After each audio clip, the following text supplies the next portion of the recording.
মুসলমানকে দুনিয়া থেকে নিশ্চিহ্ন করে দেওয়ার জন্য তারা ব্যবসার কথা বলে।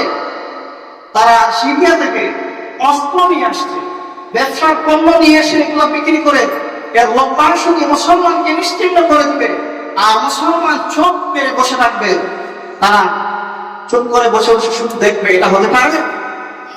এটা হতে পারে না।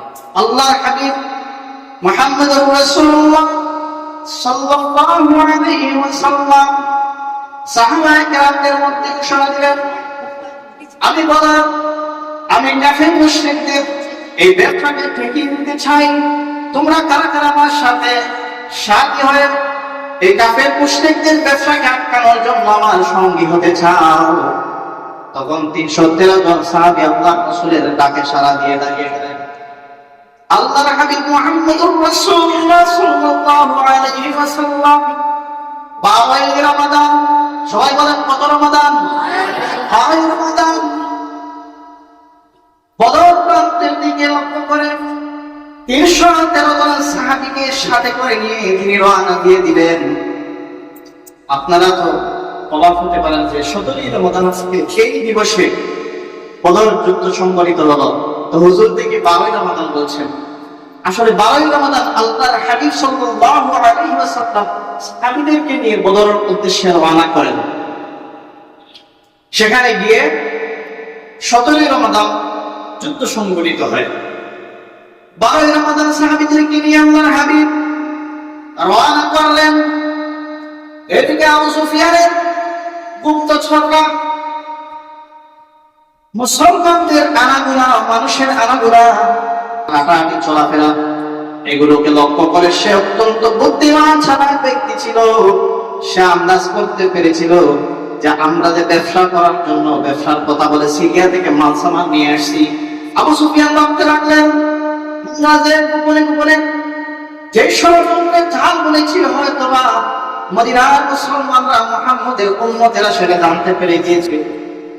এই জন্য আবু সুফিয়ান অত্যন্ত চালাক মানুষ, তিনি চালাকি করে আল্লাহর হাবিব সাল্লাল্লাহু আলাইহি ওয়াসাল্লাম মদিনা থেকে তার এই ষড়যন্ত্রকে রুখে দেওয়ার জন্য আল্লাহর হাবিব কোনো ভূমিকা নিচ্ছেন কিনা সেটা জানার জন্য আবু সুফিয়ান অত্যন্ত বুদ্ধিমান মানুষ, তিনি কলা কৌশল করতে লাগলেন। কোনো কৌশল কাম ছিল না, তিনি কোনো খবর পাচ্ছিলেন না। হঠাৎ করে তিনি একটি উটের বর্জ্য, উটের আমরা যেটাকে লেদা বলি না, উটের বর্জ্য, এই উটের বর্জ্যগুলোকে তিনি নাড়াচাড়া করে এখানে পরীক্ষা করছিলেন। দেখেন কত বুদ্ধিমান মানুষ। ওই উটের লাঠি যেটা, ওইটাকে নাড়াচাড়া করে ওটার মধ্যে কয়েকটা বিসি ফেলে, খেজুরের বিসি।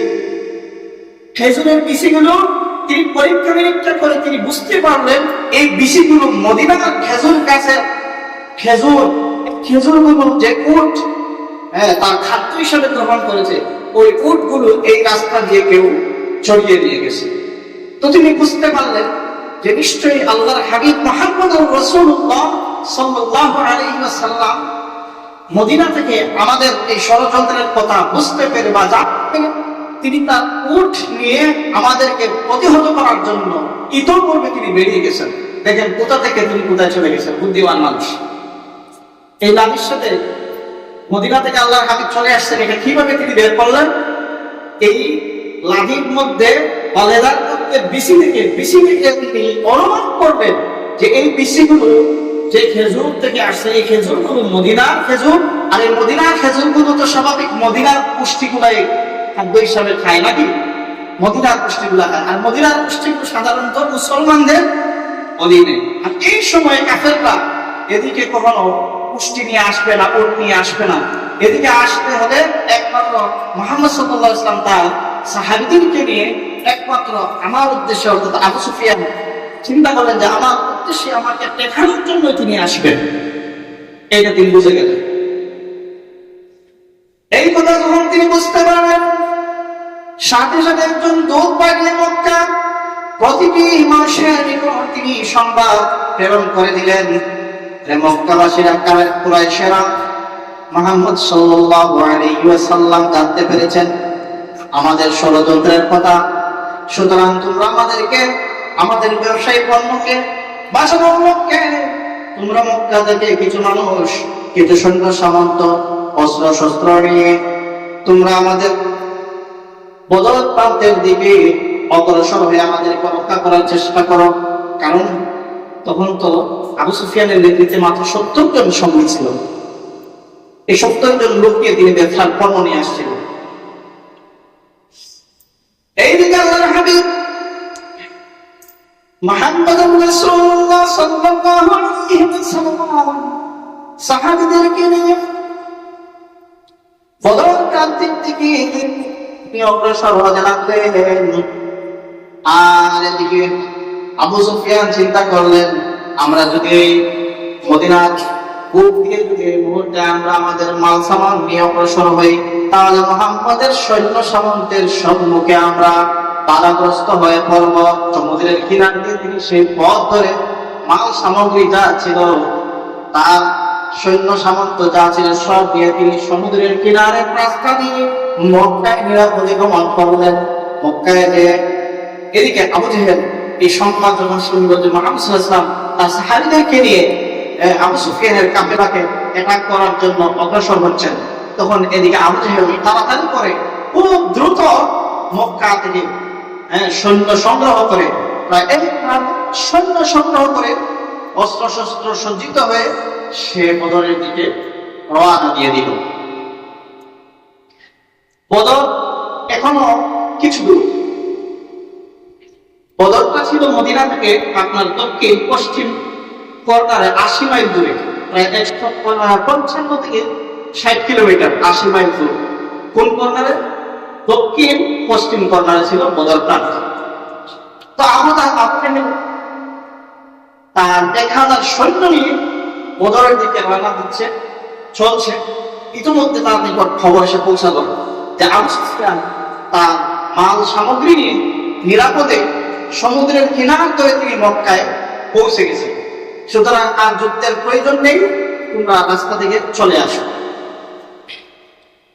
আবু জেহেল চিন্তা করলো যে এতদূর যেহেতু চলে আসছি, তাহলে মুসলমান মুহাম্মদ সাল্লাল্লাহু আলাইহি ওয়াসাল্লাম, আবু জেহেল চিন্তা করলো মুসলমান এত দুঃসাহস করছে, আর আমাদের মাল সামগ্রীকে, আমাদের ব্যবসায়ী পণ্যকে অ্যাটাক করার এত দুঃসাহস দেখালো, তাহলে একটু তাদেরকে উচিত শিক্ষা দেওয়া উচিত, তাদেরকে একটু শিক্ষা দিয়ে দেয়। আবু সুফিয়ান প্রতিমধ্যে সে যেহেতু মক্কায় নিরাপদে পৌঁছে দেয়, এজন্য খবর পাঠায় যে আবু জেহেল তুমি চলে আসুন, সৈন্য নিয়ে যুদ্ধের প্রয়োজন নেই। তো আবু জেহেল চিন্তা করলো যেহেতু এতদূর চলে আসছি, মুসলমানকে একটু খেলা দেখিয়ে যাই। সে খেলা দেখানোর জন্য, মুসলমানকে শায়েস্তা করার জন্য আস্তে আস্তে বদর প্রান্তে উপনীত হয়। সেখানে গিয়ে সে সুবিধাজনক একটি জায়গা, যেখান থেকে যুদ্ধ করলে সহজে মানুষকে পরাজিত করা যাবে এমন একটি সুবিধাজনক জায়গা, যেখানে পানিও আছে, যেখানে ছায়ার ব্যবস্থা আছে, যেখানে সৈন্যরা একটু আরাম আয়েশ করে অবস্থান করতে পারে, এমন একটি জায়গায় আবু জেহেল তার সৈন্যকে নিয়ে জায়গা দখল করে নেয়। এদিকে আল্লাহর হাবিব মুহাম্মদ রাসূলুল্লাহ সাল্লাল্লাহু আলাইহি ওয়াসাল্লামের নিকট সংবাদ পৌঁছায় যে আবু জেহেল আল্লাহর হাবিব এবং তার সৈন্য বাহিনীকে অর্থাৎ সাহাবায়ে কেরামকে শায়েস্তা করার জন্য ওই বদর প্রান্তে এসে সে সুবিধাজনক একটি জায়গার মধ্যে অবস্থান নিয়েছে। আল্লাহর হাবিব সাল্লাল্লাহু আলাইহি ওয়াসাল্লাম তখন তার সমস্ত 317 সাহাবীকে নিয়ে বৈঠক করলেন।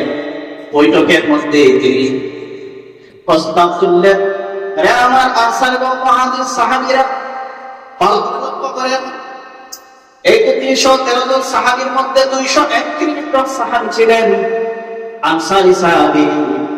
মক্কা থেকে আল্লাহর রাসূলের সাথে হিজরত করে যারা আসেন তাদেরকে বলা হয় মুহাজির, আর মদিনা যারা আগে থেকে অবস্থান করছিলেন তাদেরকে বলা হয় আনসার সাহাবী। এবার আমি প্রশ্ন করি, আপনারা বলেন মুহাজির কাকে বলে? যারা আল্লাহর রাসূলের সাথে হিজরত করে আছেন তাদেরকে কি বলা হয়? আর যারা মদিনাবাসী তাদেরকে কি বলা হয়? আনসার বা আনসারী সাহাবী। আল্লাহর হাবিব নির্দেশ করলেন,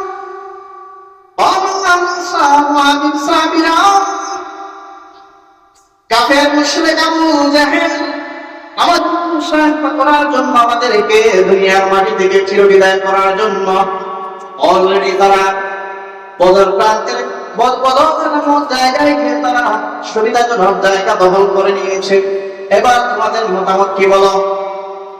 মুহাজির সাহাবীদের মধ্য থেকে একজন সাহাবী দাঁড়িয়ে বললেন, ইয়া রাসূলুল্লাহ, ইয়া হাবিবাল্লাহ, আমরা আপনার জন্য আমাদের জীবন কুরবান, আমরা এই যুদ্ধে যাওয়ার জন্য প্রস্তুত। আপনি আমাদেরকে নিয়ে যুদ্ধের ময়দানে না, আমরা যুদ্ধ করবো, আমরা যুদ্ধ করার জন্য প্রস্তুত রয়েছি। আল্লাহ রাসূল তবুও জিজ্ঞেস করছেন, হে আমার সাহাবীরা, তোমাদের অভিমত কি? একজন একজন করে কয়েকজন বলে ফেললেন, কিন্তু আল্লাহর হাবিব সাল্লাল্লাহু আলাইহি ওয়াসাল্লাম মনে মনে ভাবছিলেন যে এরা তো আমার মুহাজির, এরা তো আমার জন্য জীবন কুরবান করার জন্য প্রস্তুত ছিল বিধায় আমার সাথে মক্কা ছেড়ে মদিনায় আগমন করেছে। আমি চাই মদিনার অধিবাসীরা সাহাবী তারা আমার সাথে একমত হয় কিনা, তাদের নজরাত কি, তাদের চিন্তা ভালো নাকি সেটা জানার জন্য আল্লাহ রাসূল সাল্লাল্লাহু আলাইহি ওয়াসাল্লাম বারবার প্রশ্ন করছিলেন যে তোমরা তোমাদের মত ব্যক্ত করতে থাকো। এক পর্যায়ে এসে মদিনার আনসারী একজন সাহাবী দাঁড়িয়ে বললেন, ইয়া রাসূলুল্লাহ,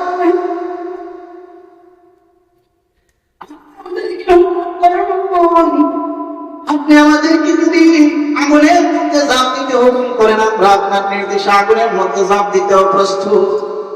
আপনি যদি আমাদেরকে পানির মধ্যে ঝাঁপ দিতে হুকুম করেন, তাহলে আমরা পানির মধ্যে ঝাঁপ দিতে প্রস্তুত রয়েছি। ইয়া রাসূলুল্লাহ, আল্লাহ রাসূল সাল্লাল্লাহু আলাইহি ওয়াসাল্লাম খুশি হয়ে তিনি মুস্কি মুস্কি হাসতে লাগলেন, কারণ তার মনের মধ্যে যে আকাঙ্ক্ষা ছিল যে আনসারীরা তো কিছু বলছে না, আনসারীরা কিছু বলুন। তো একজন আনসারী যখন বললেন, ইয়া রাসূলুল্লাহ, আমরা আপনার জন্য নিজের জীবন কুরবান দিতে প্রস্তুত হয়েছি। আপনি যদি আমাদেরকে নির্দেশ করেন, আমরা আগুনে ঝাঁপ দিব। আপনি যদি আমাদেরকে হুকুম করেন, আমরা নদীতে ঝাঁপ দিব। সুবহানাল্লাহ বলেন। 313 জন সাহাবী রাসূলুল্লাহর নির্দেশে নিজেকে কুরবান করার জন্য প্রস্তুত ছিলেন। ইয়া রাসূলুল্লাহ, আপনি শুধু হুকুম করেন, আমরা জীবনগুলো হাসতে হাসতে আমাদের তাজা জীবনগুলো আল্লাহর রাহে কুরবান করে দিব। আল্লাহু আকবার।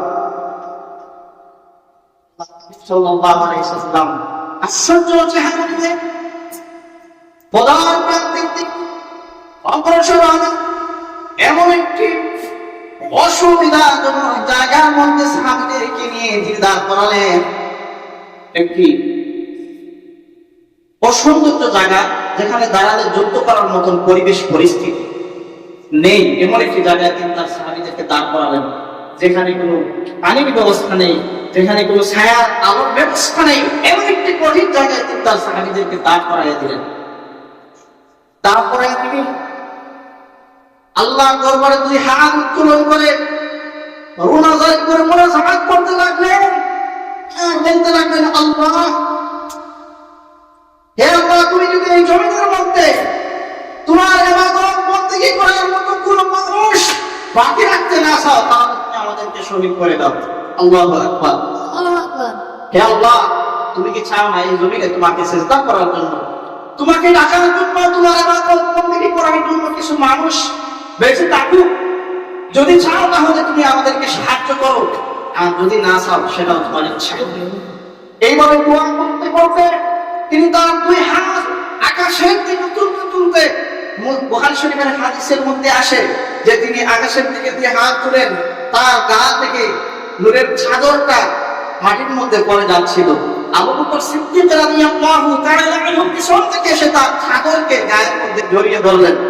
জড়িয়ে তিনি আবু বকর সিদ্দিক আল্লাহর হাবিবকে পিছন থেকে এইভাবে জড়িয়ে ধরে বললেন, ইয়া রাসূলুল্লাহ, ইয়া হাবিবাল্লাহ, অনেক দোয়া হয়েছে, এবার আপনার 2 হাত আল্লাহর ওয়াস্তে 2 হাত নামিয়ে দিন। আল্লাহ আপনার দোয়াকে কবুল করে নিয়েছেন। নিঃসন্দেহে বিশ্বাস করি আল্লাহ আপনার দরবার থেকে আল্লাহর রহমত এবং সাহায্য আমাদের জন্য অবধারিত হয়ে গেছে। সুবহানাল্লাহ। রাত্র গভীর হয়ে গেল। এখানে মরুভূমি, আরব সম্পর্কে আপনাদের যাদের ধারণা আছে আপনারা জানেন, ধুলাময় খা করা মরুভূমি, যেখানে পানির সংকট, যেখানে ছায়ার সংকট, পানিও নাই ছায়াও নাই, এমন একটি জায়গায় আল্লাহর রাসূল সাহাবীদেরকে দাঁড় করালেন। যদি যুদ্ধটা প্রলম্বিত হয়, দীর্ঘায়িত হয়, পানির সংকটে পড়ে সাহাবীরা শাহাদাত বরণ করবেন এমন একটি জায়গা, হঠাৎ করে রাত্রে দেখা যায় আল্লাহর রহমতের বৃষ্টি বর্ষণ হতে শুরু হয়েছে। আলহামদুলিল্লাহ। রাত্রে আল্লাহ রাব্বুল আলামিন বৃষ্টি দিয়ে এই বদরের শুষ্ক মাটিকে তিনি এমন ভাবে ভিজিয়ে দিলেন যেখানে সাহাবীদের জন্য অবস্থান করা আরামদায়ক হয়ে গেল। এবং সাহাবীরাও কি করলেন, সেখানে ছোট ছোট গর্ত করে গর্তের মধ্যে তারা পানি সংগ্রহ করলেন। পানি সংগ্রহ করে তারা এমন একটি অবস্থায় গেলেন যে তাদের জন্য এখন এই জায়গাটা অত্যন্ত আরামদায়ক হয়ে গেল। সুবহানাল্লাহ বলেন। ফিনশিরা যে জায়গার মধ্যে আরামদায়ক জায়গার মধ্যে সুবিধাজনক জায়গা দিয়েছিল, ওই জায়গার মধ্যে পানি ছিল, ওখানে আপনার বৃষ্টি পরে বৃষ্টি হয়, জায়গাটা পিচ্ছিল হয়ে এখানে একটা অসুবিধার সৃষ্টি হয়ে গেল। সুবহানাল্লাহ বলেন। তাহলে আল্লাহ রাসূলের দোয়া কবুল হওয়ার মধ্য দিয়ে আল্লাহর রহমত শুরু করলো। আশ্চর্য হবেন বদর যুদ্ধের কাহিনী শুনলেন, কিভাবে যুদ্ধ সংঘটিত হবে, যুদ্ধের ময়দানে কিভাবে সাহাবীগণ বিজয়ের কাহিনী শুনলে আপনি আশ্চর্য। এদিকে তো আরেকটি ঘটনা ছোট্ট করে বলি, খুবই চমৎকার ঘটনা। আবু জাহেল যখন, আচ্ছা আবু জাহেলের নাম কি ছিল বলেন দেখি? আবুল হাকাম। কি ছিল বলেন? আবুল হাকাম। আবুল হাকাম জ্ঞানীদের বাবা, কিন্তু কাজকর্ম যা করে সব জ্ঞানীদের মতো, জাহিলের মতো। এই জন্য তার নাম হয়ে যায় আবু জাহেল। বুঝলেন? তার নাম হয়ে যায় আবু জাহেল। আবু জাহেল 1000 সৈন্য যখন নিয়ে আসছিল সংগ্রহ করে, তখন সে আরেকজন লিডার, নাম হচ্ছে উমাইয়া বিন খালফ। নাম কি? উমাইয়া বিন খালফ বা উমাইয়া বিন খালফ।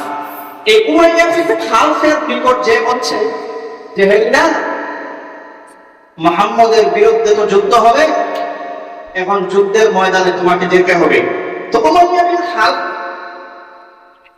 সে আবার বদর যুদ্ধে যাওয়ার জন্য সে একদম রাজি ছিল না, প্রস্তুত ছিল না। এর কারণ কি? সে বিভিন্ন বাহানা তৈরি করতে লাগলো যে না আমি যেতে পারবো না। বিভিন্ন বাহানা করে একটু পিছপাওয়ার চেষ্টা করছিল। এর কারণ কি? একটি চমৎকার ঘটনা এর মধ্যে রয়েছে। আল্লাহ রাসূলের একজন সাহাবী সাদ ইবনে মুআয রাদিয়াল্লাহু তাআলা আনহু, তিনি মক্কায় আপনার উমরা করার জন্য আসছিলেন।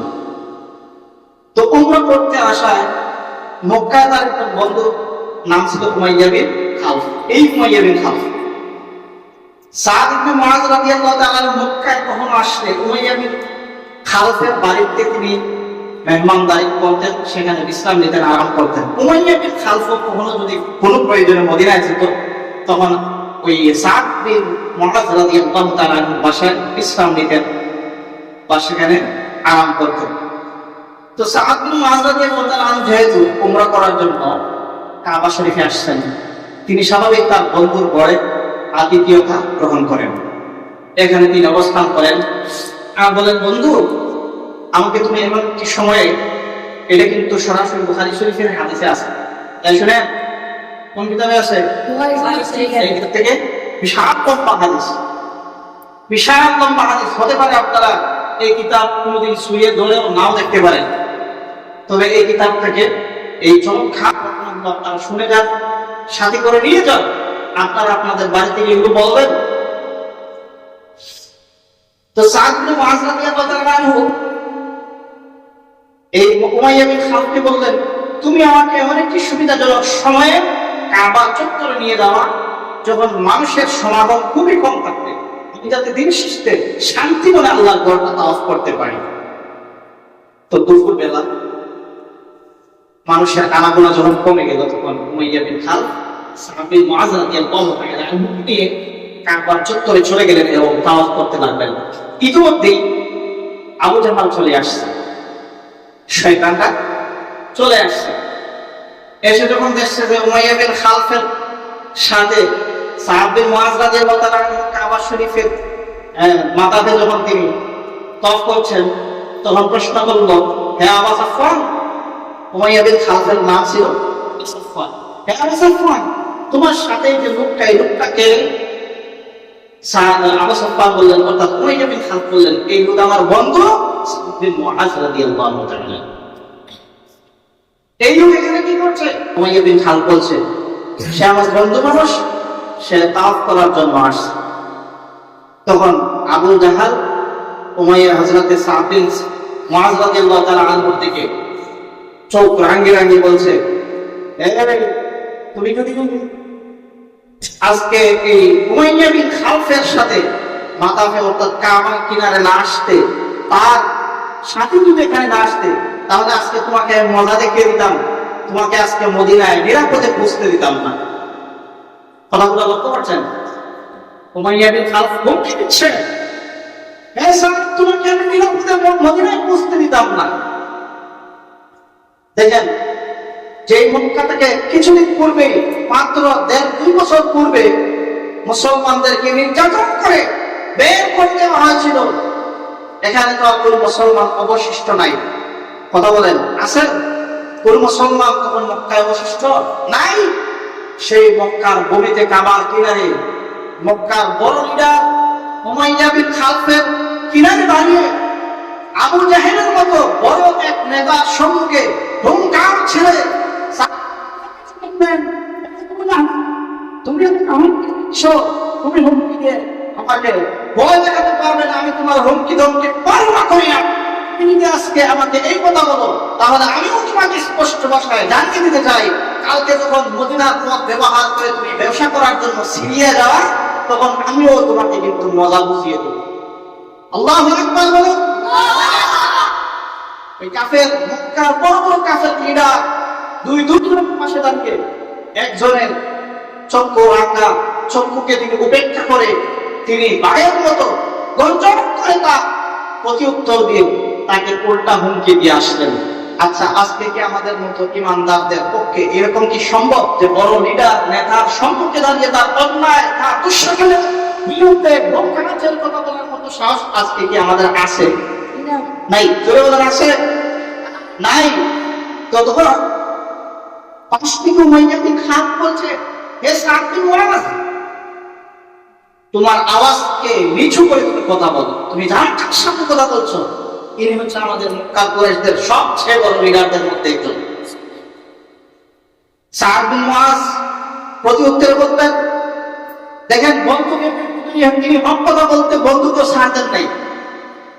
তার বন্ধু উমাইয়া বিন খালফকে তিনি সাথে সাথে জবাব দিয়ে দিলেন, উমাইয়া বিন খালফ শুনে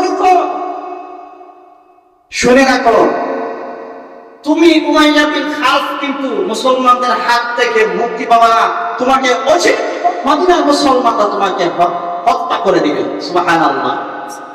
উমাইয়া বিন খালফ ভীত সন্ত্রস্ত হয়ে কেঁপে উঠেছে, এখান থেকে এক দৌড় দিয়ে বাড়িতে যায়। বাড়িতে গিয়ে তার স্ত্রীকে বিষয়টা শেয়ার করে, স্ত্রীকে যায় বলে, হে উম্মে সাফওয়ান, শুনছো, সাদ বিন মুআজ আমাকে একটি দুঃসংবাদ দিয়েছে। সে যখন আমাদের হালার সাথে তর্ক করে, তখন আমাকে সে একটি দুঃসংবাদ দেয় যে আমার নাকি মদিনার মুসলমানরা আমাকে হত্যা করবে। তো আমি তোমাকে সাক্ষী করে বলছি, আমি তওবা করলাম, আমি কোনোদিন মক্কা ছেড়ে কখনো কোনো সময় কোথায় যাব না। শুনলেন কথা? তো যেহেতু তিনি তওবা করছেন আর কখনো মক্কা ছেড়ে কোনো শহরে বাহিরে যাবেন না, তাই তিনি এই যে আবু জাহাল যখন আপনার বদর যুদ্ধের জন্য সৈন্য সংগ্রহ করছিল, এই সময়ে উমাইয়া বিন খালফের নিকট যখন এসে প্রস্তাব দিল যে আসো আমরা যুদ্ধ করতে যাই, তখন উমাইয়া বিন খালফ তখন বিভিন্ন বাহানা অজুহাত করতে শুরু করলো যে আমি বাইরে যাইতে পারবো না, ভাই তুমি যাও, অনেক সমস্যা আছে। যার এক পর্যায়ে উমাইয়া বিন খালফকে বিভিন্ন কথা বলে থাকে, বিভিন্ন উস্কানি দিয়ে যে তোমার মতো লিডার যদি আজকে পিছনে বসে থাকে তাহলে আমি সৈন্য সংগ্রহ করতে পারবো না, আমি সৈন্য কিভাবে নিয়ে যাবো, হ্যাঁ তাদের মন মানসিকতা ভেঙে যাবে, এইভাবে বিভিন্ন কথা বলে তাকে নিয়ে গেল। যাওয়ার পর তার তো ভিতরে এমনিতেই 12টা বেজে গেছে যে আজকে আমি মুসলমানদের নিকট নিহত হব। তারা কিন্তু ঈমান, কিন্তু আল্লাহ রাসূলের জবান এই কথা বেরিয়েছিল, সেই কথা তারা তাদের স্ত্রীকে, তারা তাদের নিজেকে যতটুকু বিশ্বাস না করতো তার চেয়ে বেশি বিশ্বাস করতো। সুবহানাল্লাহ বলেন। নিজের থেকেও বেশি বিশ্বাস করতো। আল্লাহ রাসূলের জবান থেকে যে কথা বেরিয়ে আসতো সে নিশ্চিত আমার কাছে সে যে তার ঘোড়ার লাগাম ধরে, উটের লাগাম ধরে, লাগাম ছাড়ে না। যাই হোক, এক পর্যায়ে যুদ্ধ তো শুরু হয়ে গেল। তারা অত্যন্ত অহংকারের সাথে গর্ব করে করে বলছে, এই তোমাদের মধ্য থেকে কারা আছো আমাদের সাথে মল্ল যুদ্ধে অংশগ্রহণ করবা। যুদ্ধের ময়দানে দুটি নীতি ছিল, একটা ছিল মল্ল যুদ্ধ, আরেকটা ছিল যৌথ যুদ্ধ। মল্ল যুদ্ধ হচ্ছে একজন আরেকজনের সাথে পার্সোনাল যুদ্ধ করবে, এখানে অন্য কেউ অংশগ্রহণ করতে পারবে না। তো তিনজন বড় বড় যোদ্ধা, উমাইয়া বিন খালফ, এরপর ওয়ালিদ ইবনে মুগীরা, আরেকজন আবু জাহল, কি জানি আমার মন কিছু, তিনজন বড় যোদ্ধা, তার তিনজন আবু জাহল না, তিনজন বড় যোদ্ধা তারা সামনে চলে আসলো এবং প্রতিপক্ষকে অর্থাৎ মুসলমানকে আহ্বান করে ডাকতে শুরু করলো। তখন আনসারী তিনজন সাহাবী দৌড়ে সামনে গেলেন। আনসারী সাহাবীদেরকে বিভিন্ন ভাবে তাচ্ছিল্য কথাবার্তা বলে তাদেরকে বললো যে তোমরা চলে যাও, তোমাদের সাথে আমাদের মতো সম্ভ্রান্ত লোকেরা কি যুদ্ধ করবে, তোমরা তো হিসাবেরই মানুষ না। যাই হোক, তারা ভাবলেন ঠিক আছে, তোমাদেরকে মজা দেখানো হবে, যুদ্ধ শুরু হলেন অবস্থা। যাই হোক, তারা তিনজন ফিরে গেলেন। আল্লাহ রাসূল সাল্লাল্লাহু আলাইহি সাল্লাম তিনজন সাহাবী, হযরত আলী তবে তিনজন সাহাবীকে তিনি নির্দেশ দিলেন যে যাও, তোমরা তিনজন যে এই তিনজনের বিরুদ্ধে মল্ল যুদ্ধে অংশগ্রহণ করো। তিন ছয়জন যোদ্ধা, যুদ্ধ শুরু হয়ে গেল। দেখা গেল এক পর্যায়ে তিনজন কাফের মুশরিককে বীর যোদ্ধার মতো সংগ্রাম করে যুদ্ধ করে তিনজন সাহাবী তাদেরকে পরাজিত করে জমিনের মধ্যে ধরাশায়ী করে ফেললেন। সুবহানাল্লাহ। এবার আবু জাহেল দেখলো যে এইভাবে যদি মল্লযুদ্ধে আমরা অংশগ্রহণ করি তাহলে আমাদের পরাজয় সুনিশ্চিত, আমরা হেরে যাব। এবার একযুগে সবাই যুদ্ধের ময়দানে ঝাঁপিয়ে পড়লো। আচ্ছা, একসাথে যুদ্ধ করলে 1000 মানুষের বিরুদ্ধে 300 মানুষ যুদ্ধ করে কি বিজয় অর্জন করা সম্ভব বলেন? তো 1000 মানুষের সামনে 313 জন সাহাবী কিচ্ছু না। এদিকে আপনার ঘোড়ার সংখ্যা, উটের সংখ্যা, তলোয়ার সংখ্যা 50 পার্থক্য। কিন্তু এরপর যখন 313 সাহাবী 1000 কাফির মুশরিকদের সাথে যুদ্ধ করছিলেন, তখন এত স্পিরিট তাদের মধ্যে চলে আসছিল এবং আল্লাহর সাহায্য চলে আসছিল। একজন সাহাবী একজন কাফিরের পিছনে দৌড়াচ্ছিলেন তাকে হত্যা করার জন্য। তখন তিনি একটি অদৃশ্য আওয়াজ শুনতে পেলেন। তিনি গভীরভাবে লক্ষ্য করলেন, কে যেন একটি আওয়াজ করে বলছে, হ্যাঁ, তার ঘোড়াকে তিনি, তার ঘোড়ার একটি নাম ধরে ধরে বলছিল, হে ঘোড়া তুমি দাঁড়াও, তুমি থামো। তখন তিনি ডাইনে বামে সামনে পিছনে লক্ষ্য করে দেখলেন যে এখানে তো কোনো ঘোড়া নাই, কিন্তু কে যেন একটি ঘোড়ার নাম করে ডাকছে। বিষয় একটু পরেই লক্ষ্য করে দেখেন তার সামনে যে কাফিরটি দৌড়ে যাচ্ছিল, ওই কাফিরের চেহারার মধ্যে, শরীরের মধ্যে চাবুক পিটা করলে যেভাবে রক্তাক্ত হয়ে এভাবে রক্তাক্ত অবস্থায়, নিহত অবস্থায় একজন লোক এই কাফেরটা পড়ে আছে। তখন তিনি আশ্চর্যান্বিত হয়ে তিনি আল্লাহ রাসূলের নিকট দৌড়ে গিয়ে বললেন, ইয়া রাসূলুল্লাহ, ইয়া হাবিবাল্লাহ, এই যুদ্ধের মধ্যখানে এমন একটি অলৌকিক ঘটনা ঘটেছে, আমি এই ঘটনা দেখে তো অবাক হয়ে গিয়েছি। আল্লাহ রাসূল সাল্লাল্লাহু আলাইহি ওয়াসাল্লাম বললেন, আমি যে গতকালকে আল্লাহর দরবারে দোয়া করেছিলাম, সেই দোয়া ফসল হচ্ছে। আজকে 313 জন সাহাবী 1000 কাফির মুশরিকদের বিরুদ্ধে যুদ্ধ করে বিজয় অর্জন করছে। এর পিছনে রহস্য হচ্ছে, এর সাথে আল্লাহ রাব্বুল আলামিন হাজার ফেরেশতাকে আমাদের সাথে যুদ্ধের জন্য অবতরণ করেছেন। সুবহানাল্লাহ। তুমি সেই একজন ফেরেশতা ঘোড়ার আওয়াজ এবং তার জবানের আওয়াজ শুনতে পাচ্ছিলে, সেই আওয়াজ হচ্ছে আল্লাহর রহমত। আল্লাহর রহমতে আমাদের জন্য নেমে আসা আল্লাহর সাহায্য, বিজয়। এই বিজয় আল্লাহর পক্ষ থেকে আমি যে দোয়া করেছিলাম, দোয়ার ফসল হিসাবে আল্লাহ রাব্বুল আলামিন আমাদেরকে দান করেছেন। এই জন্য আল্লাহ রাব্বুল আলামিন এই আয়াতের মধ্যে বলেন, ওয়ালাকাদ নাসরাকুমুল্লাহু বিবাদিন ওয়া আনতুম আযিল্লা, তোমরা ছিলে মাত্র 313 জন, তোমাদের হাতে ছিল মাত্র 60টা তলোয়ার, যেন 60টা ঘোড়া, হ্যাঁ 70টা উষ্টি, আর ওদের ছিল 700 উষ্টি, ওদের ছিল 70টি ঘোড়া, ওদের ছিল 700 তলোয়ার, এদের ছিল 1000 সৈন্য। তোমরা 313 জন 1000কে পরাজিত করেছিলে একমাত্র আমার দয়া এবং আমার সাহায্যের বিনিময়ে।